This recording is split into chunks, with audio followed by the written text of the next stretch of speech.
이제는 인간만이 할 수 있는 영역은 없다. AI가 이 모든 인간의 능력치를 침투하고 있다. 어떤 직업이 소멸될까? 거대한 데이터를 가지고 이 미래를 예측하고 하는 활동은 AI를 따라갈 수 없는 영역이라고 할 수가 있겠죠. 고도화된 판단이 요구되는 직업, 고소득 직업들, 의사를 또 예로 들 수가 있죠. 펀드 매니저, 금융권의 애널리스트, 실제로 지금 여의도 금융권 혹은 미국이나 영국과 같은 선진국에서는요, 이 펀드 매니저, 이런 전문 인력들이요, AI로 대체되기 시작했습니다.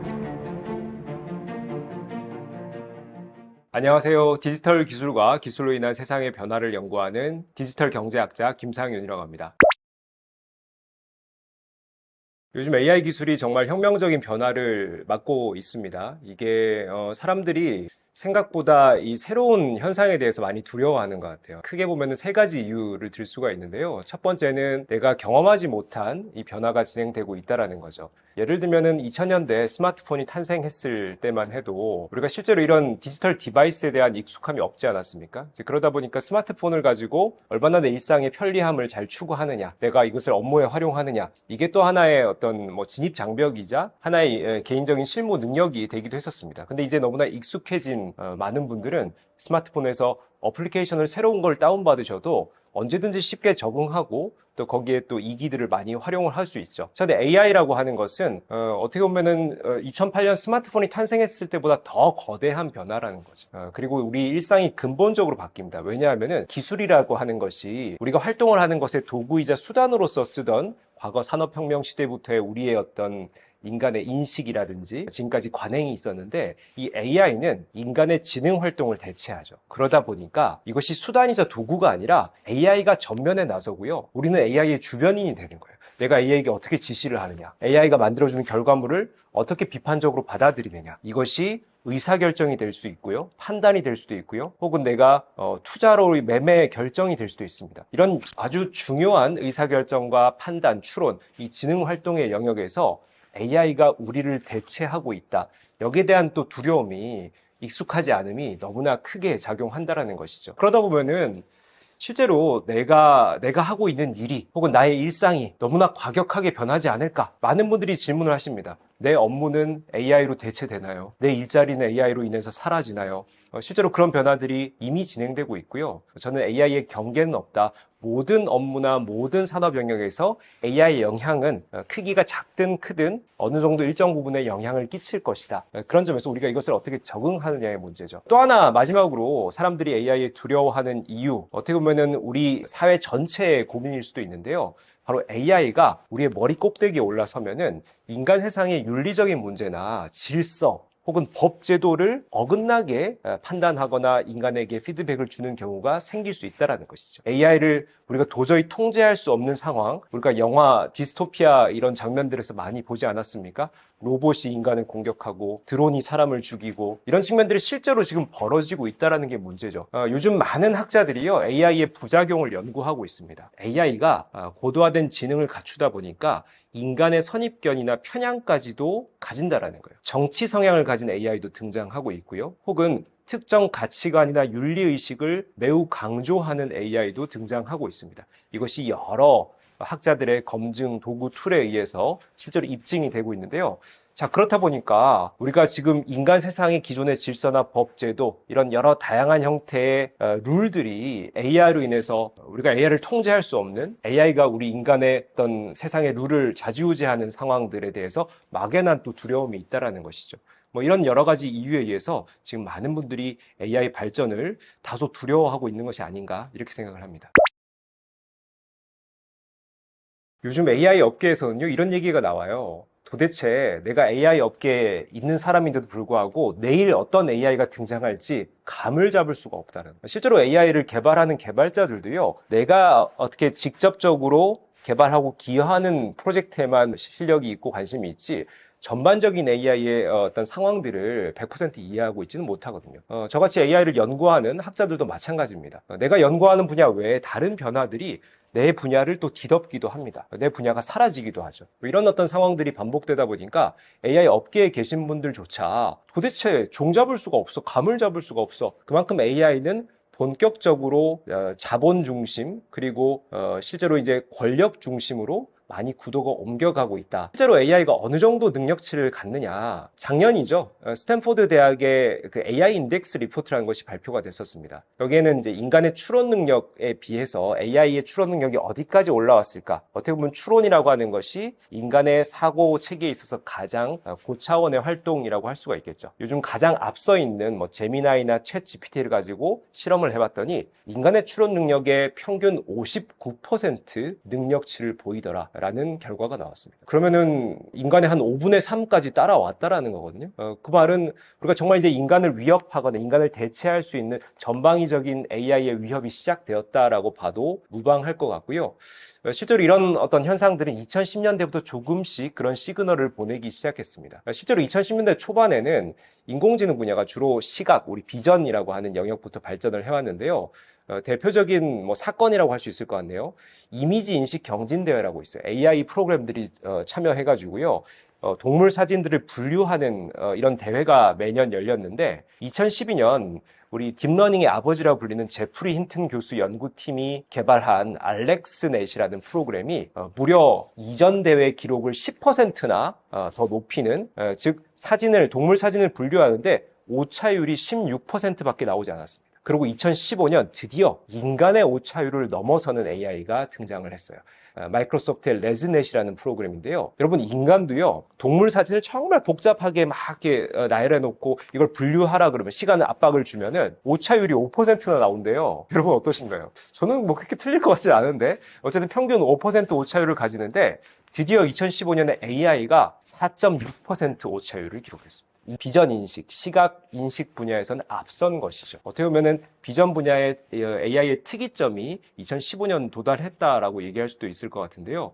바로 이런 AI가 이제는 주로 인간의 언어를 해석하고 언어를 구사하는 거대 언어 모델, 우리 챗 GPT 같은 것이죠. 이 생성형 AI 시장으로 점차 확대가 되면서 이제 드디어 시각적인 인식, 언어적인 해석, 그리고 추론, 판단 이런 인간의 모든 감각 정보와 어떤 지능 활동에 기여하는 AI들이 전방위적으로 나오기 시작했다. 결국 이제는 인간만이 할 수 있는 영역은 없다. AI가 이 모든 인간의 능력치를 뭐 이제 어느 정도 수준의 차이는 있지만은 침투하고 있다. 이렇게 봐도 무방할 것 같습니다. 사실 이런 질문들을 너무나 대중 강연 나가면은 많은 분들이 하셔가지고 특히 우리 중고등학생 강의를 나가면은 항상 말미에 이런 질문을 해요. 어떤 직업을 가져야 AI로 인해서 대체가 안 될까요? 내가 이런 공부, 이런 일에 관심이 있는데 이거는 살아남을 수 있을까요? 저도 고민을 많이 하지만 정말 정확한 답을 드리기 어려울 정도로 세상이 정말 복잡하게 이 기술로 인해서 영향을 받고 있습니다. 자, 그래도 오늘 우리 이 방송 컨텐츠를 위해서 몇 가지 고민한 내용들을 좀 말씀을 드릴게요. 어떤 직업이 소멸될까? 저는 세 가지 특성으로 좀 말씀을 드리겠습니다. 첫 번째는요, 여러 영역의 복잡한 데이터가 활용되는 직업입니다. 예를 들어 볼까요? 우리 기상 관측사 어떤가요? 그러니까 기상 이변이 요즘 되게 복잡하게 진행되는 우리 온난화 시대죠. 그러다 보니까 아주 거대한 빅데이터, 그리고 아주 복잡한 데이터들을 축적해서 이걸 분석해가지고 기상 관측을 합니다. 여기에는 우리 데이터 모델링이라는 수학적인 방법도 쓰여요. 자, 그런데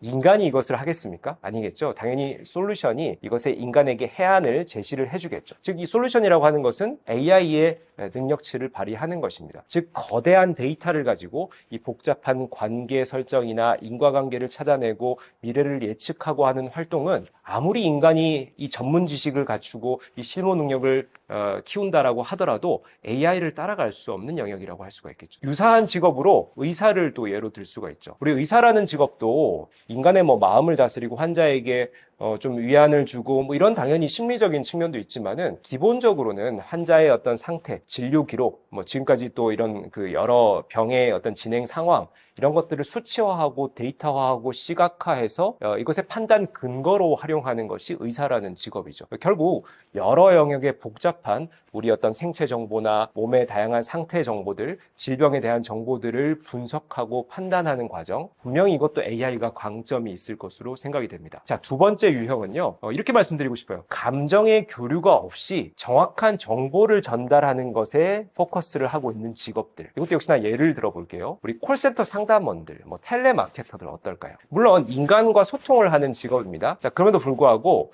이 직업의 핵심적인 목표는 정확한 정보를 전달하는 것이죠. 예를 들면은 나의 주관적인 판단이나 뭐 이런 감정 표현들을 하질 않습니다. 어떻게 매우 담백하고 아주 딱딱한 이런 정보들을 제공하죠. 즉 AI가 그 상황에 맞는 그리고 문답에 맞는 정확한 답을 제공하는 것, 분명히 인간보다 강점이 있을 겁니다. 유사한 사례로 우리 큐레이터라는 직업도 뭐 박물관이나 미술관에서 이걸 설계하고 사람들에게 어떤 동선을 짜주고 정보를 제공하고, 이것도 물론 뭐 주관적인 판단이 들어갈 수 있지만은 이것이 또 매우 정확한 이 근거와 또 사람들의 분석, 이런 것을 바탕으로 하죠. 역시나 AI로 대체될 수 있는 뭐 직업 중에 하나다라고 볼 수가 있고요. 마지막 세 번째 유형은요, 복잡한 추론과 고도화된 판단이 요구되는 직업.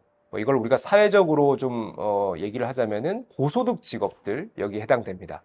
펀드 매니저, 우리 금융권의 애널리스트, 실제로 지금 여의도 금융권 혹은 미국이나 영국과 같은 선진국에서는요, 이 펀드 매니저, 즉 펀드를 만들고 운용하고 이런 정말 전문 인력들이요, AI로 대체되기 시작했습니다. 실제로 여러분들이 금융 상품을 이제 거래하다 보면은 AI가 운용하는 상품, 이런 것들이 이제 우리나라에도 하나 둘 등장하기 시작했고요. 실제로 AI가 운용하는 인간 펀드 매니저가 아닌 AI가 운용하는 상품이 수익률이 더 잘 나와요. 그러다 보니까 소비자는 AI 운용 상품을 선택합니다. 결국 펀드 매니저라고 하는 역할이 우리가 이제 여러 거시 데이터들, 그리고 또 투자한 이 섹터의 어떤 산업 데이터, 기업 데이터, 이런 것들을 바탕으로 투자의 의사결정을 하고 매수 매도 타점을 잡고 뭐 이런 어떤 역할을 하잖아요.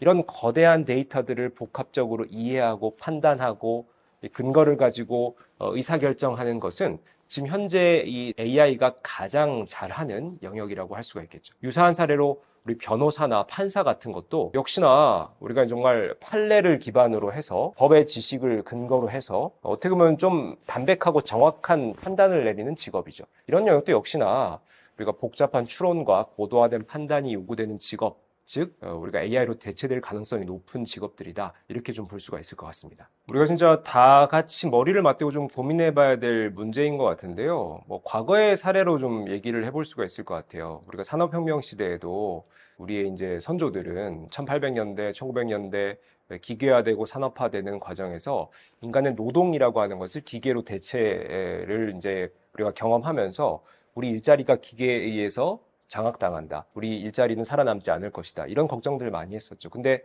지금 21세기 지금 현재 시점에는 우리가 실제로 더 일자리가 더 늘어났죠. 우리가 이 기계와 함께 살아가는 과정에서 또 관련된 또 직업들, 또 새로운 인간의 역할들이 생겨났습니다. 저는 AI 시대에도 마찬가지 인류의 진화 과정, 그리고 이것의 상호작용 과정들을 겪는다라는 점에서 우리가 일부 지능 활동들이 경계 없이 AI로 대체가 되더라도 분명히 우리 인간이 지키는 영역들이 있을 겁니다. 거기다가 AI와 소통하는 능력이라든지 또 AI에게 지시하고 감독하고 비판하는 역할들, 이것이 제가 지금 없는 직업들이기 때문에 이런 직업 이렇게 제가 말씀드릴 수 없지만은 분명히 AI와 관련된 인간의 또 새로운 역할들이 부여되고 여기에 또 새로운 일자리들이 생기는 과정들이 있을 것이라고 보고, 그래서 일자리의 총량이 줄어든다라기보다는 지금의 기존의 일자리들이 좀 일부 없어지고 또 새로운 일자리들이 늘어나면서 오히려 저는 더 다양한 형태들의 인간의 역량들이 생겨나는 시대가 되지 않을까, 이렇게 보고 있습니다. 네, 사실 한국 사회의 학벌이라는 것이 우리가 이제 인정하고 싶진 않지만 너무나 사회적으로 중요하게 또 작용하고 있는 거, 뭐 현실적인 뭐 상황인 것 같습니다. 자, 그럼에도 불구하고 AI 시대에 뭐 어떻게 보면은 사회에 뭐 좋지 않은 어떤 그런 인식들을 조금 더 다른 차원으로 진화시킬 수 있는 기회를 우리가 얻을 수 있을 것으로 생각이 되는데요. 기본적으로 우리가 이제 학교라는 것, 대학이라고 하는 것은 뭐 내가 전공을 하는 것도 그렇지만 기본적인 특정 영역에 대한 전문 지식을 갖춰 나가는 과정입니다. 자, 근데 AI 시대에는요, AI가 대부분의 인간의 지능 활동들을 대체하는 시대가 되기 때문에 결국은 특정 전문 영역의 지식들을 AI에 많이 의존하게 돼요. 그 말은 우리가 학교에서 배우는 지금 현재의 커리큘럼 상으로 학교에서 배우는 내 전공 영역보다는 우리가 이 전공 영역에서의 AI의 역할과 내가 AI에게 어떻게 커뮤니케이션하고 AI의 또 성능을 또 최대로 끌어올리고 또 이를 통해서 어떤 가치를 만들어내느냐. 즉, 우리가 이제 AI와 커뮤니케이션하고 비판적으로 사고하는 능력이 더 중요해질 거라는 겁니다. 실제로 이제 과거 역사를 재밌는 비유를 해보자면은 우리가 18세기, 19세기 초까지만 해도 우리가 교통수단이라는 것이 마차, 말 정도밖에 없지 않았습니까? 자, 그러다 보니까 마부라는 직업이 상당히 보편적인 직업이었어요. 근데 당시 시대에는 우리 인간의 매우 중요한 능력으로 말과 어떻게 소통을 잘 할까? 이게 핵심 능력이었어요. 그러니까 말의 어떤 건강 상태를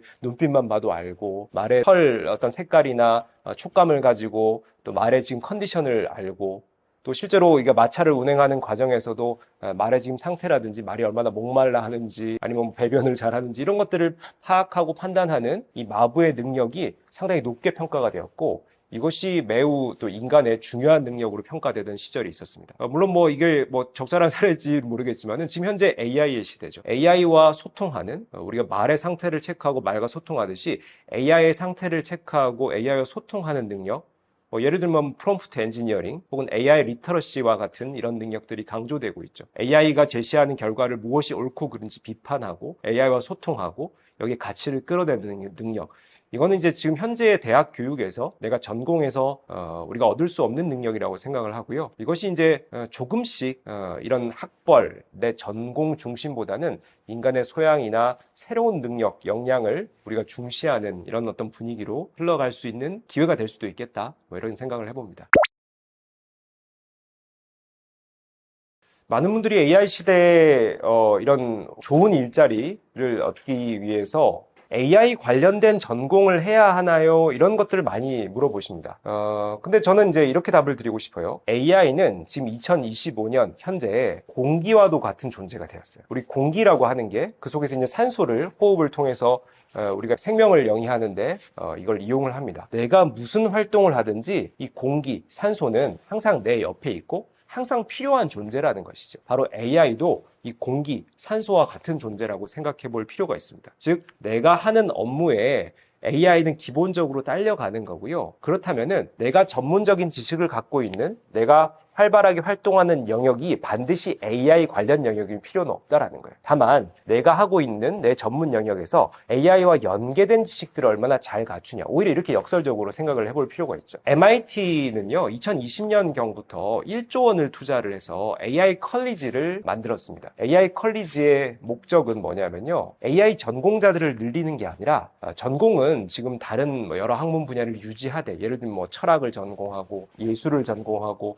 인문학을 전공하고 다 유지를 하되, 이 각자의 전공에서 AI를 기본 소양으로 연계하는 교육을 제공하겠다라는 것. 즉, 우리 이제 쉽게 표현하면은 AI가 부전공이 되고 기초 소양 전공이 된다라는 것이죠. 내가 철학을 전공했는데 AI를 기초 소양으로 같이 공부를 해가지고 이 철학과 AI의 관계, 철학 분야에서 AI는 어떻게 활용될까, 철학 분야를 AI가 어떻게 바꿀까, 이런 것들을 고민하는 이제 미래 세대를 키운다라는 것이죠. 즉, AI가 공기와 같은 이 시대에는 AI와 관련된 직업보다는 나의 전문성을 갖고 있는 그 영역과 그리고 기본적인 AI와 연결하는 방법들을 키워나가는 이런 어떤 접근이 저는 더 적절하지 않나 이렇게 생각을 합니다.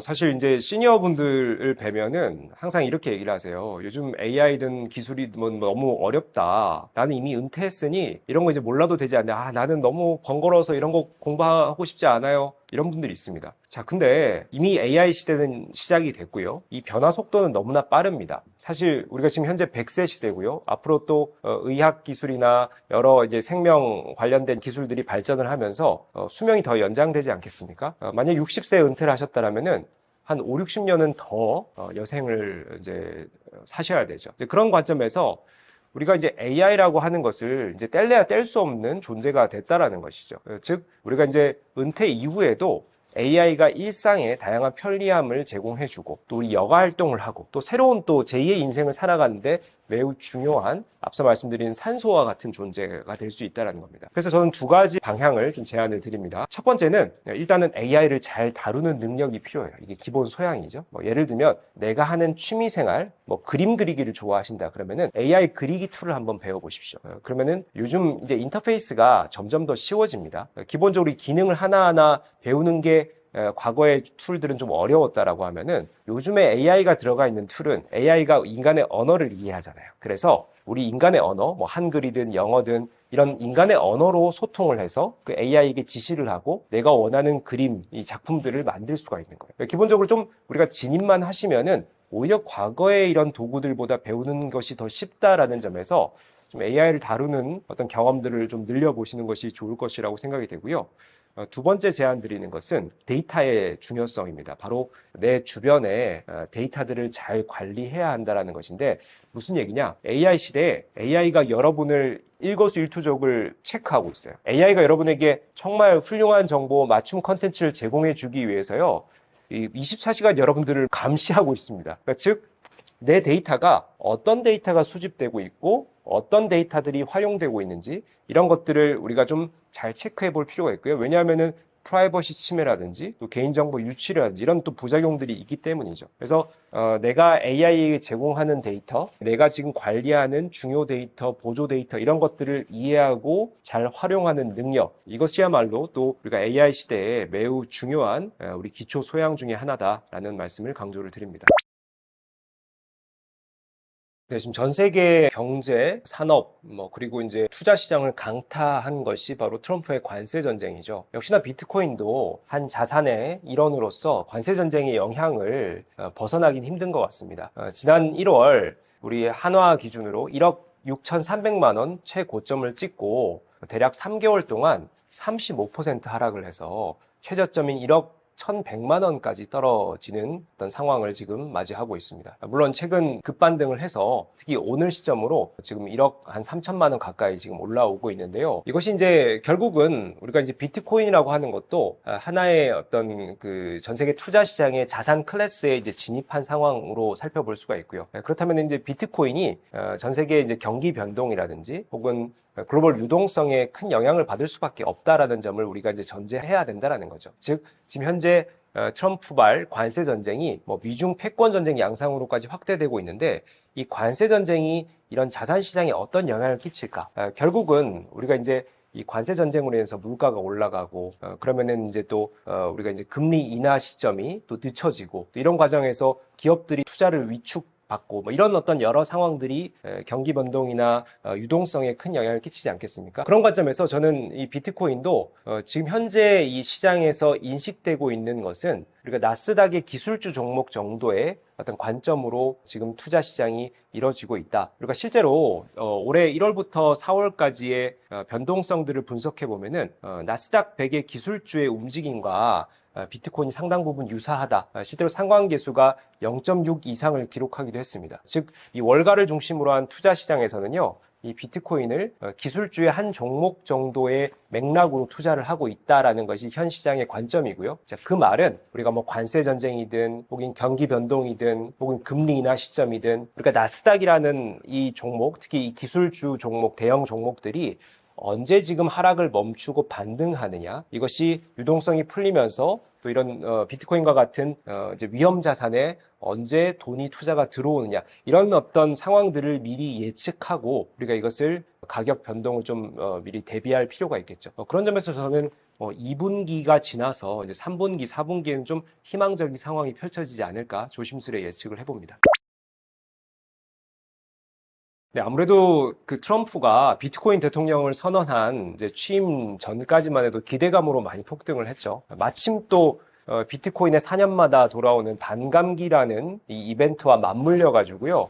작년 하반기에 상당히 비트코인 시세가 좋았습니다. 우리가 이제 주식 시장에서도 이 기대감에 오른 종목들이 또 이렇게 거품이 껴서 또 일부 수익 실현, 매도세가 또 강한 이런 일부 기간들이 지속되는 경우들이 있잖아요. 역시나 비트코인도 2025년 지금 1분기, 2분기 연속해서 작년에 폭등했던 이 기대감으로 폭등했던 거품이 다소 거치면서 또는 지금 경기 상황이나 또 나스닥에 연동된 이 기술주 움직임과 결부가 되면서 다소 조정 국면이 좀 지루하게 이어지고 있는 상황입니다. 자, 그럼에도 불구하고 트럼프를 중심으로 해서 이제 미국이라는 거대 강국이 이 비트코인을 전략 자산화하는 움직임, 또 이런 그 월가를 중심으로 해서 이 비트코인 현물 ETF 상품이 승인되고 또 여러 부호들의 자금들이 들어오고 또 미국의 이런 상장 기업들이 비트코인에 투자를 늘려가는 이런 상황들은 계속 지속되고 있습니다. 그 말은 이런 강대국 그리고 강대국의 경제 산업 기업들이 이 비트코인을 받쳐주고 있다라고 생각을 해볼 필요가 있고요. 자, 그런 점에서 트럼프가 지금 부임 초기에 이 비트코인에 대해서 우호적인 발언을 하면서 시세를 굳이 끌어올릴 이유는 없다라는 것이죠. 그들의 어떤 방향은 4년의 임기를 좀 장기적으로 보면서 하나하나 진행을 시킬 것이고, 자, 그런 점에서 우리가 미국의 움직임을 좀 긍정적으로 살펴볼 필요가 있다. 다만 지금 눌리고 있는 국면들, 우리가 어떻게 하면 이게 바닥을 치고 이런 긍정적인 또 호재들이 또 이어지면서 다시 한번 시세를 분출할 수 있을까? 앞서 말씀드린 것처럼 올해 연말에 하반기에는 조금 다소 긍정적인 이슈들이 좀 계속 이어질 것으로 보고요. 다소 또 글로벌 유동성이 공급되는 이런 상황에 맞물려서 또 좋은 시세가 나오지 않을까 이렇게 예측을 해봅니다.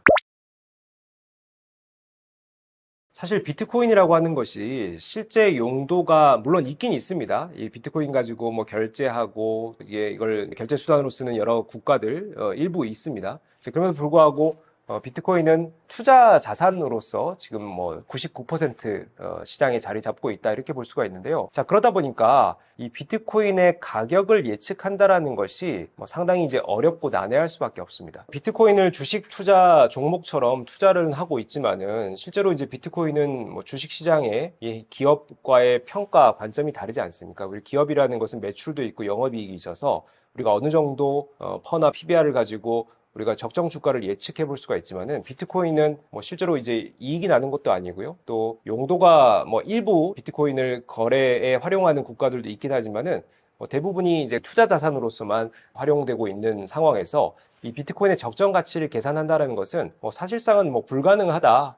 결국은 공급 수요의 원칙에 따라서 이것이 이제 수요가 얼만큼 계속 지속될 것이냐로 우리가 그냥 단순 예측을 할 뿐이죠. 자, 그러다 보니까 비트코인 전문가들은 실제로 4년 전, 8년 전 이 과거의 어떤 패턴을 답습할 것이다라는 것으로 예측을 가격에 적용하고 있을 뿐입니다.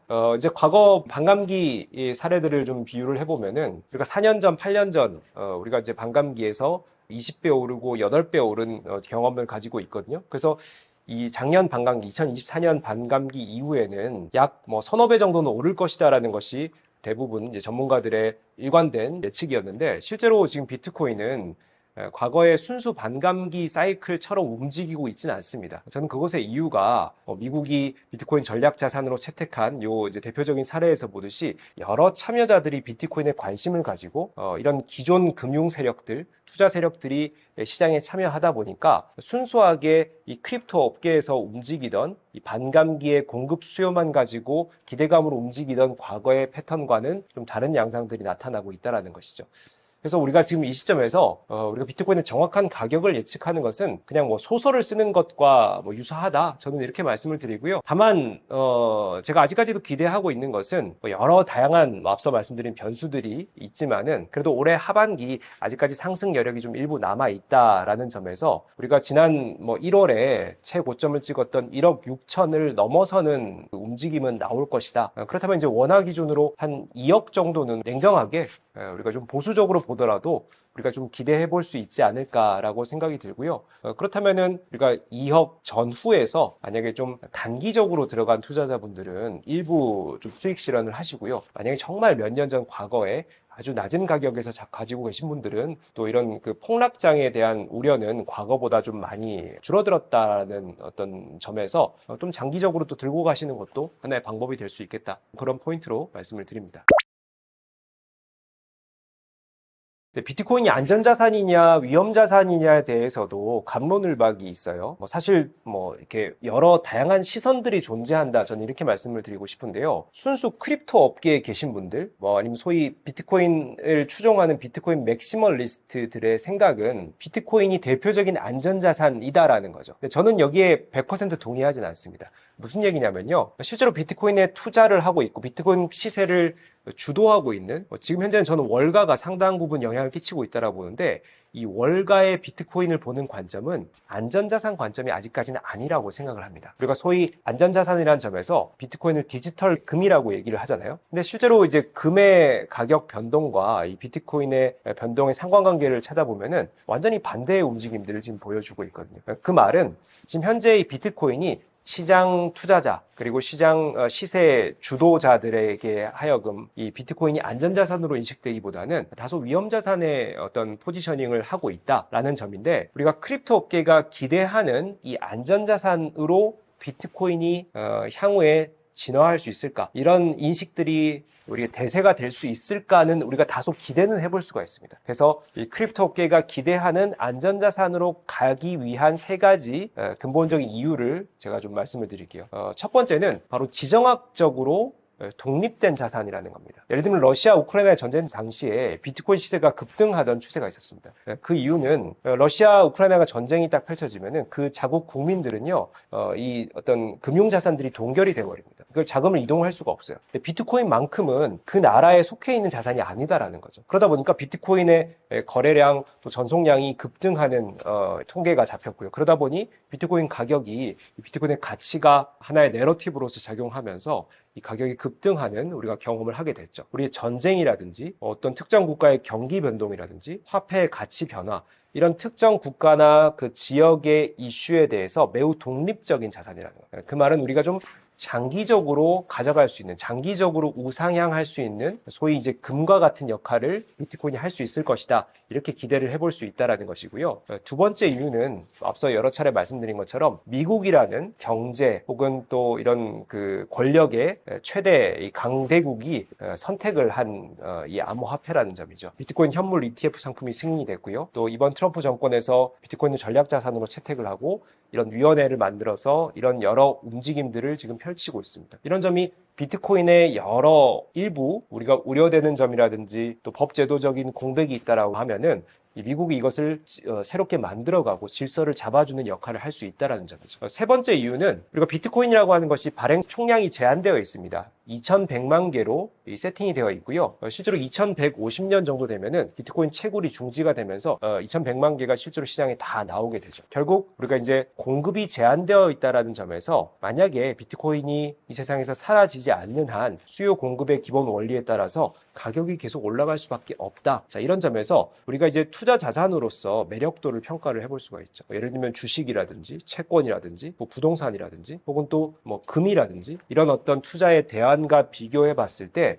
향후 최소한 5년, 10년간은 비트코인의 수익률이 더 높아질 수 있는 여러 가지 여지들이 있다. 라는 점에서 이런 세 가지 이유로 우리가 비트코인을 안전자산으로서 좀 기대를 해볼 수가 있고 투자 대상으로서 고려해 볼 수 있다는 것이죠.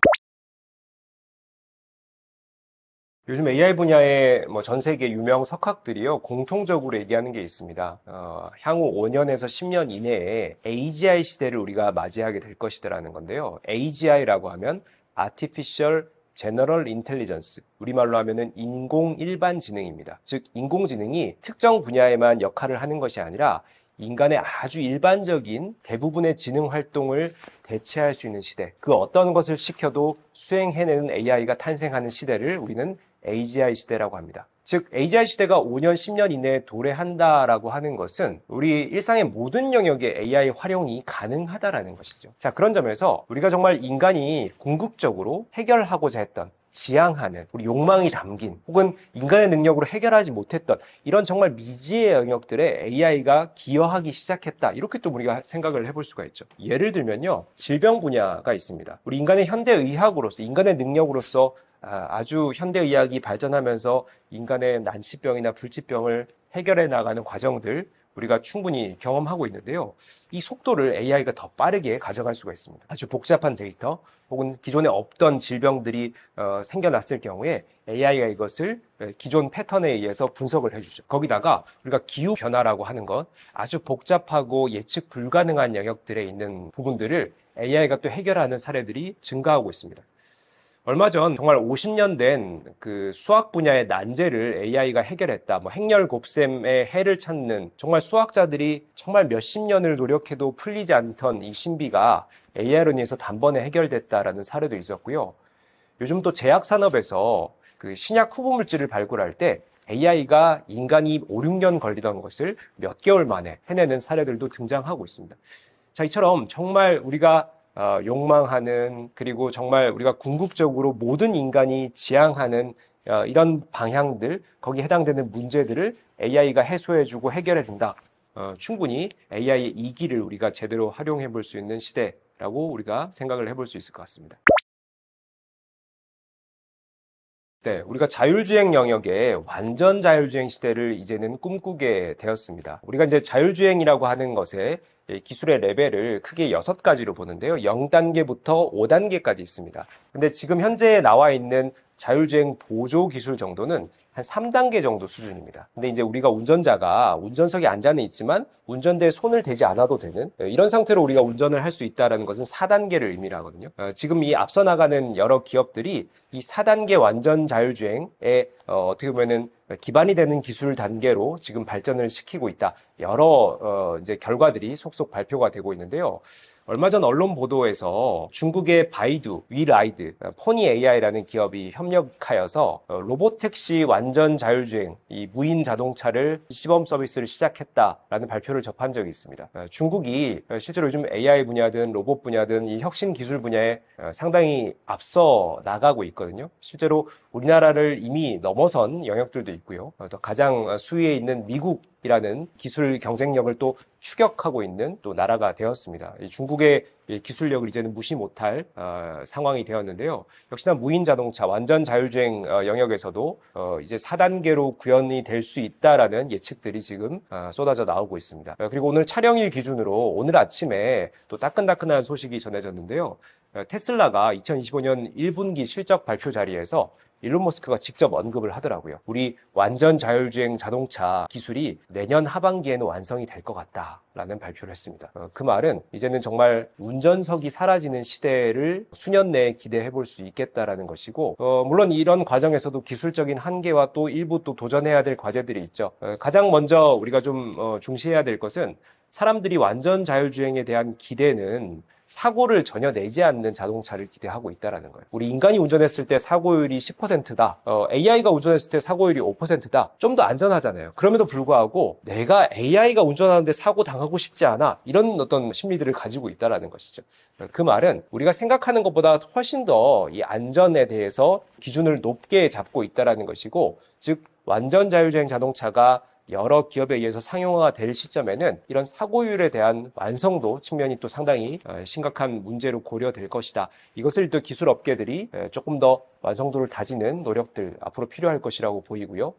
또 하나는 법 제도적인 측면입니다. 완전 자율주행 자동차가 여기저기 돌아다니는 시대가 되면은 아마 지금 현재 교통 체계나 질서들이 또 새로운 양상들이 생길 수가 있다라는 거죠. 뭐 예를 들면 이제 보험회사도 사고가 났을 경우에 완전 자율주행 차와 인간이 운전한 차가 사고가 났을 때 누구에게 책임을 물어야 되느냐. 이게 어떻게 보면 보험 설계의 또 새로운 국면이 될 수 있다라는 것이죠. 이런 여러 가지 기반이 되는 법 제도, 사회 인프라들이 역시나 완전 자율주행 시대를 미리 대비해야겠죠. 이것이 갖춰지지 않는다라고 하면은 이것이 시장이 더 커질 수 있는 부분들의 장벽이 될 수 있다라는 점에서 우리 사회가 또 함께 준비해야 될 숙제들도 있다라고 봅니다. 네, 얼마 전 구글이 AI 간의 통신 프로토콜이라고 할 수 있는 A2A, 에이전트 투 에이전트라는 이 프로토콜 기술의 표준화를 시도하고 있다라는 발표를 했습니다. 이 A2A 프로토콜이 뭐냐면요. 우리가 과거에 1990년대 인터넷이 대중화될 때 인터넷의 통신 프로토콜, 우리 TCP/IP 많이들 들어보셨죠? 바로 인터넷에 데이터를 전송하고 네트워크 간에 연결을 하는 것에서 이 표준화된 통신 규약을 우리가 TCP/IP라고 했었는데요. 이것이 이제 시장의 표준이 형성되다 보니까 좀 더 빠르게 인터넷이 전 세계에 보급되고 또 여러 인터넷 공급 기업들이 서로 간에 자유롭게 편안하게 이 프로토콜을 이용해서 데이터를 전송하는 이런 인프라가 구축이 된 것이죠. 역시나 마찬가지로 AI 시대에는 여기저기서 여러분들께 맞춤 컨텐츠나 여러 정보들을 제공해주는 AI 플랫폼들이 다양하게 생겨나겠죠. 근데 이런 AI 플랫폼들 간에 서로 간에 또 상호작용이 필요하지 않겠습니까? 이런 부분에서 바로 표준이 되는 프로토콜, A2A 프로토콜을 구글이 앞서서 지금 주창하고 있는 것이라고 합니다. 자, 구글의 시도가 상당히 또 흥미로운데요. 근데 구글의 A2A 프로젝트는 실제로 장점이 있는 것이 여러 기업들을 참여시켜서 이렇게 협업으로 생태계를 구축해 나가는 과정을 만들고 있다고 합니다. 실제로 50여 개 전 세계 글로벌 테크 기업들이 참여를 해서 AI가 서로 통신하기 위해서는 어떤 규약들이 필요할까, 어떤 룰들이 필요할까를 협의하면서 이렇게 진행을 하고 있다고 하고요. 또 하나는 이 A2A 이 프로토콜이 오픈소스로 제공이 되고 있어요. 즉, 앞으로 만약에 이것이 정말 표준화된 AI 통신 규약이 된다라고 하면은 이에 참여하는 기업들이 실제로 우리가 지금 뭐 GPS 정보를 구글 정보를 가져다가 여러 플랫폼 서비스를 진행하듯이 역시나 AI 플랫폼 서비스를 만드는 기업들도 이 프로토콜의 오픈소스를 가져다가 다양한 서비스, 다양한 비즈니스를 수행할 수 있는 용이함이 생길 수가 있겠죠. 즉, 우리가 이 구글의 노력은 또 어떻게 보면은 세상의 질서를 구글 주도로 또 하겠다라는 또 야욕이 있는 반면에 역시나 요즘 시대에 걸맞게 이 오픈 플랫폼, 오픈 생태계 형태로 빠르게 시장 표준을 만들려고 하는 또 긍정적인 측면도 있는 것으로 보입니다. 네, 요즘 이제 생성형 AI를 여기저기 쓰고 계실 텐데요. 할루시네이션, 환각 현상이 아직까지도 완벽히 잡히지 않고 있는 문제입니다. 우리가 할루시네이션, 환각 현상이라고 하면 인간의 환각 현상과 유사하게 생각을 하시면 됩니다. AI 이렇게 헷가닥 해가지고요. 세상에 없는 얘기를 지어내서 한다고 소위 소설을 쓴다 그러죠. 그리고 이제 거짓말을 하는 경우들 여기에 해당되는 것이 할루시네이션, 환각 현상이죠. 실제로 이 챗GPT가 등장한 2022년 11월 그 이후 몇 달 동안 즉 생성형 AI 매우 초기적인 시기에는요. 이 환각 현상이 너무나 자주 발생해가지고 사람들이 이걸 조롱하게 됐었어요. 뭐 예를 들면 챗GPT가 세종대왕이 아이패드, 뭐 맥북인가요? 맥북을 집어던진 사건이 있습니다. 뭐 이런 얘기를 해가지고 이거를 또 캡처해서 사람들이 챗GPT가 이상한 소리를 한다. 이게 또 조롱의 대상이 되기도 했었는데요. 요즘 AI 업계의 노력을 통해서 이 환각 현상이 많이 줄어들긴 했습니다. 뭐 알고리즘을 고도화한다든지 혹은 또 데이터의 추가적인 학습, 파인 튜닝 과정을 통해서 이런 적절하지 않은 대답들의 루틴들을 추가적으로 학습시켰더니 AI가 이 정답의 완성도가 좀 올라가는 측면이 있습니다. 자, 그럼에도 불구하고 아직까지는 이 생성형 AI 할루시네이션이 완벽히 잡혔다라고 할 수는 없고요. 지금 현재 이 생성형 AI 분야에 표준이 되어 있는 이 트랜스포머라는 알고리즘이 있습니다. 이 알고리즘 자체의 구조적인 한계가 바로 할루시네이션, 환각 현상이기 때문에 이것이 이제 완성도는 높아질 수 있지만 지금 현존하는 기술로는 100% 해결할 수 없다라는 것을 우리가 전제하셔야 됩니다. 그 말은 우리가 이용자 입장에서 이 할루시네이션, 환각 현상을 좀 줄이는 방법들을 고민하셔야 된다는 거예요. 대표적인 방법이 바로 질문을 어떻게 하느냐에 따라서 환각 현상을 다소 줄일 수 있다는 거예요. 우리가 이것을 프롬프트 엔지니어링이라고 하거든요. 예를 들면은 질문에다가 백데이터들을 충분히 포함시키고 또 다양한 배경 설명을 하고 이 분야에 대해서 기초적인 지식들을 AI에게 좀 알려준 다음에 내가 원하는 질문을 할 경우에 우리가 제공한 백데이터라든지 배경 설명, 이 상황 설정에 관련된 이 용어나 데이터들을 정답을 만들 때 추론하는 과정에서 AI가 활용을 하거든요. 그 말은 이것의 최종적인 답이 정답에 가까운, 즉 엉뚱한 소리를 할 확률이 줄어든다는 것이죠. 바로 이것이 환각 현상을 줄일 수 있는 이용자의 또 하나의 실력이자 노하우라고 할 수가 있겠습니다. 즉 우리가 현 시대의 AI 수준을 정확히 파악하고 이 정도 수준에서 우리가 어떻게 잘 이용할 수 있을까에 대한 고민도 우리 지금 현대인들이 또 여러 실무자분들이 AI의 능력치를 최대한 활용하는 중요한 어떤 역량이자 방법이 될 수 있을 것 같습니다.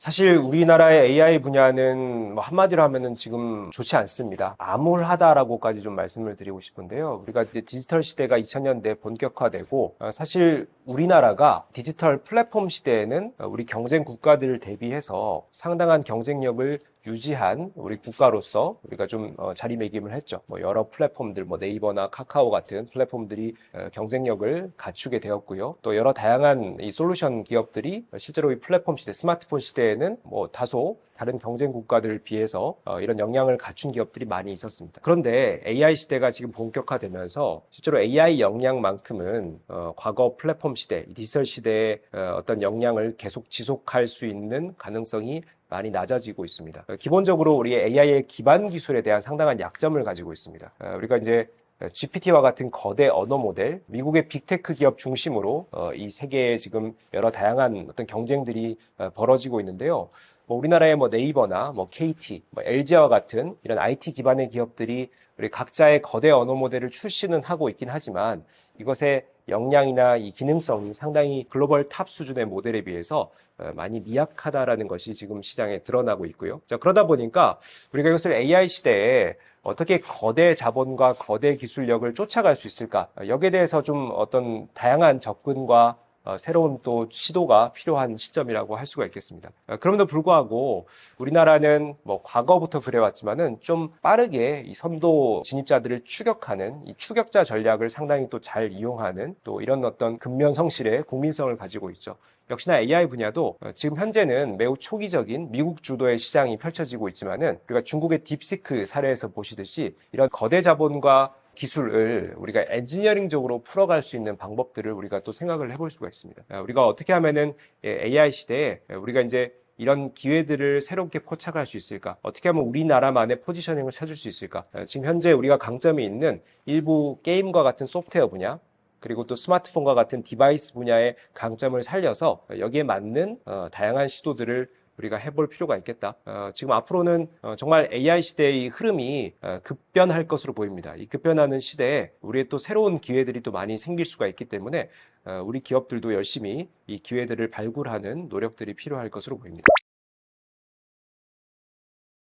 요즘 이제 생성형 AI 시대가 되다 보니까 여러 다양한 생성형 AI 툴들이 지금 등장을 했습니다. 가장 이걸 적극적으로 활용하고 있는 직업군은 소위 마케터와 디자이너라는 직업군이에요. 마케터와 디자이너들이 하는 이 역할들을 보면은 대부분 좀 창의적인 업무들이죠. 거기다가 또 아이디에이션이라고 하는 어떻게 하면 아이디어를 실제 뭐 그림이나 혹은 또 이런 글로 구현하느냐 뭐 이런 것에 업무에 특화되어 있다 보니까 생성형 AI가 제공해주는 이 결과물들을 적극적으로 활용하기에 좋고 또 이것에 또 협업이 또 상당히 또 용이한 업무라는 것이죠. 실제로 이제 마케터들의 얘기를 들어보면요. 내가 혼자 작업했을 때 이 보고서를 작성하는 것이 일주일 걸리던 분량을 예를 들면 이제 다른 그 동료와 둘이서 협업을 하면은 3일이 걸려요. 근데 이거를 동료와 협업을 하는 것이 아니라 AI와 협업을 하면요. 하루 만에 끝낼 수 있다고 합니다. 그러니까 뭐 그 얘기를 이제 비춰보면은 혼자 일주일 걸리던 것을 하루 만에 끝내니까 대략 7분의 1로 업무가 강도가 줄어들었다. 그만큼 생산성이 올라갔다라고 볼 수도 있겠죠.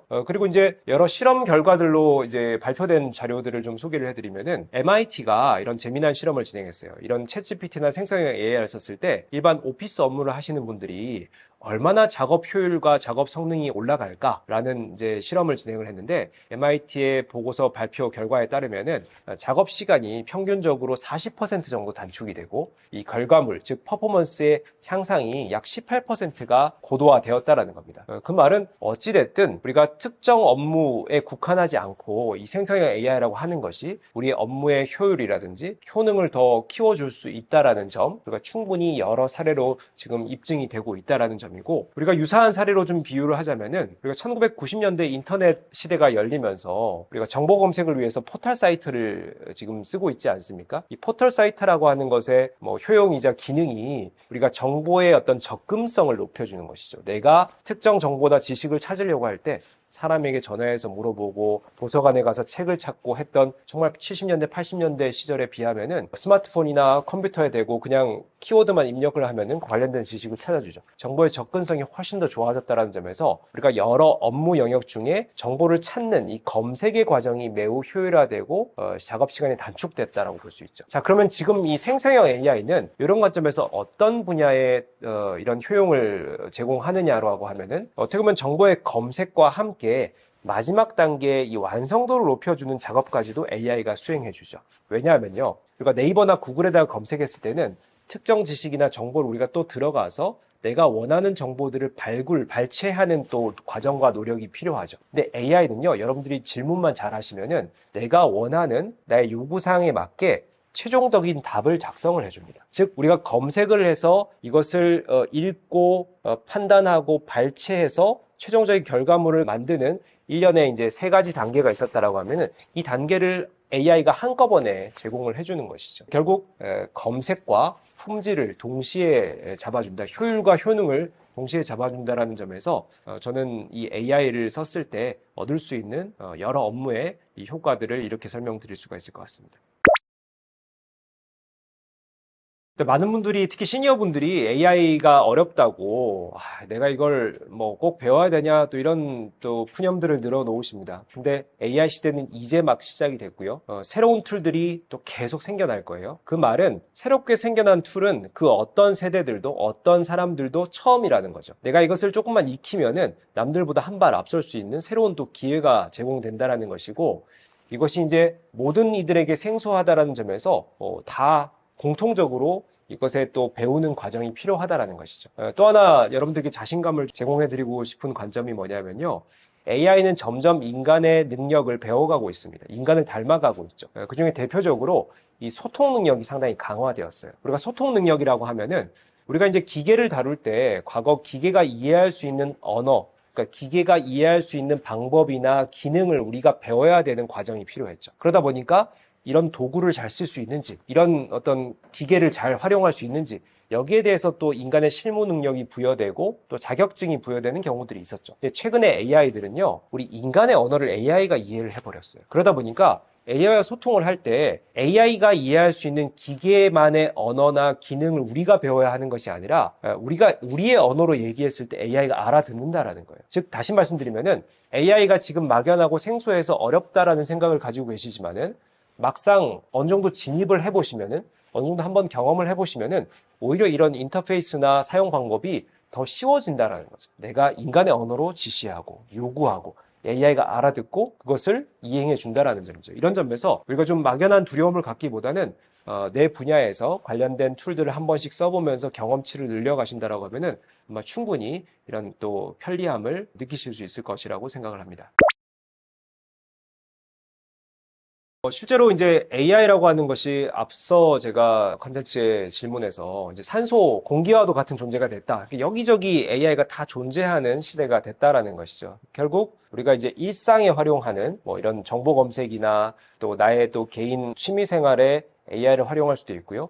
내 업무의 생산성을 높일 때 활용할 수도 있고요. 혹은 또 세상의 변화에 새로운 어떤 가치들을 얻을 때도 또 AI 툴을 쓸 수가 있습니다. 즉 우리가 이제 여러 영역에서 AI 툴들, AI 기능들이 탑재가 되면서 이 용도가 정말 무궁무진해질 것이라고 생각을 하는데요. 물론 그럼에도 불구하고 이제 계층별로, 연령별로 우리가 쓰는 AI에 대한 용도가 달라질 수가 있습니다. 예를 들면 10대, 20대들은 좀 이제 재미, 취미를 위한 활동들에 AI를 쓰거나 혹은 또 학습의 보조 도구로서 뭐 과제를 작성할 때 혹은 내가 어려운 지식들을 공부할 때 AI의 도움을 얻는 툴들을 또 적극적으로 활용을 하겠죠. 그리고 이제 사회에 진출해 있는 3, 40대 우리 또 직장 생활을 하시는 분들은 업무 자동화라든지 뭐 효율성 향상에 AI 툴들을 쓸 수가 있습니다. 앞서 말씀드린 마케터들이 보고서를 작성하는데 AI와 협업을 하고요. 디자이너들은 내 머릿속에 구상한 아이디어들을 AI가 직접 디자인하고 실제로 설계도를 만들라고 또 AI를 통해서 협업을 할 수가 있고요. 또 저 같은 경우에는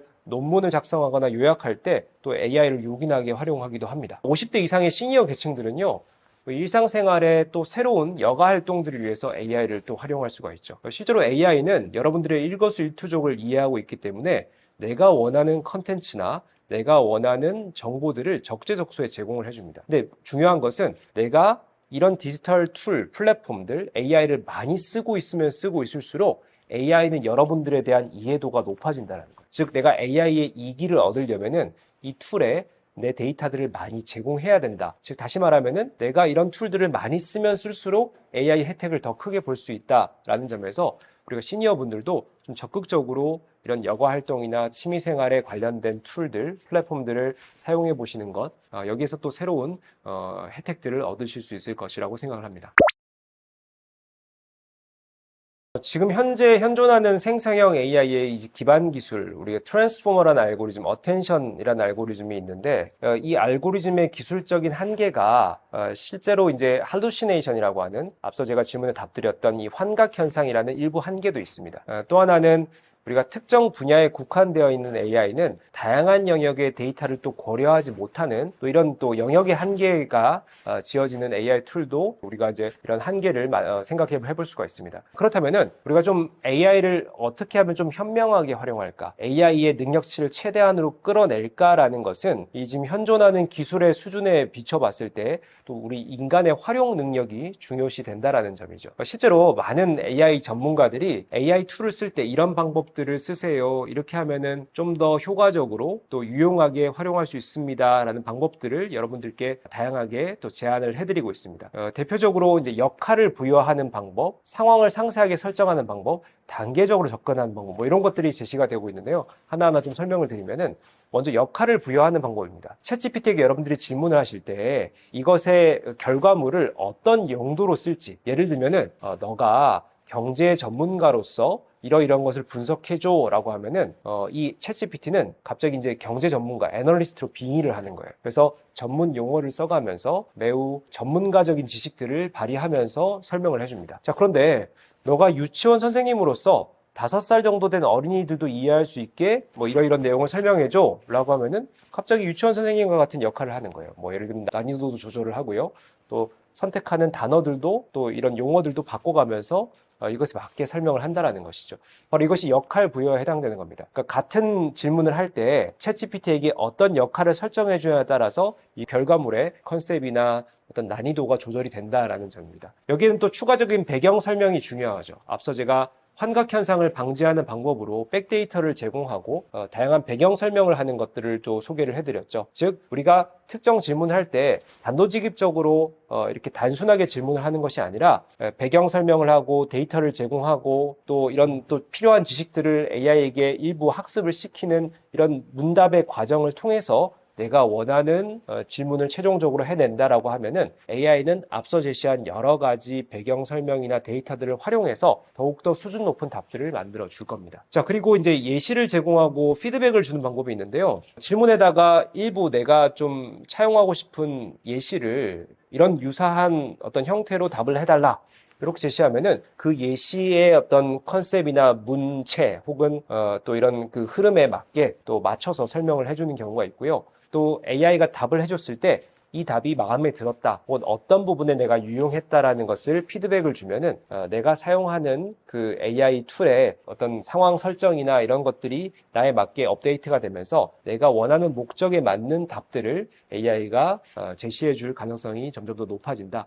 추가적으로 나의 어떤 개인 취향 학습에 활용한다라는 부분들을 또 우리가 하나의 팁으로 생각을 해볼 수가 있겠습니다. 저는 뭐 지금 제가 연구하고 있는 활동에서 가장 많이 활용하고 있는 툴은 뭐 기본적으로 이제 챗GPT와 제미나이라고 하는 툴을 많이 쓰고 있고요. 뭐 예를 들면 논문 요약이라든지 컬럼 작성이라든지 뭐 상당히 또 이런 그 유용함을 제가 얻고 있고요. 또 하나는 이제 코딩 작업, 프로그래밍 작업을 할 때 이제 클로드라는 툴을 이용해 가지고 이제 뭐 학생들이 짠 코드에 오류를 찾아준다든지 또 일정 부분 코드에 대한 또 해석을 해달라든지 뭐 이런 것들에 또 매우 유용하게 활용하고 있습니다. 뭐 뿐만 아니라 또 실제로 학생들이 활용하는 툴들을 보면은 요즘 뭐 그림 그려주는 툴, 또 소설을 작성해 주는데 도움을 주는 툴, 또 영상을 만들어주는 툴, 너무나 정말 하루가 다르게 이런 새로운 포맷의 데이터들을 생산해주는 툴들이 특화돼서 지금 쏟아져 나오고 있거든요. 그래서 이런 것들은 이제 내 업무에 맞게, 내 기호에 맞게 여러 툴들을 좀 경험해 보시고 나에게 적합한 나와 또 잘 맞는 툴들을 또 발굴해 보는 것도 AI 시대에 우리에게 필요한 또 이런 과정이 아닌가 이렇게 생각이 됩니다.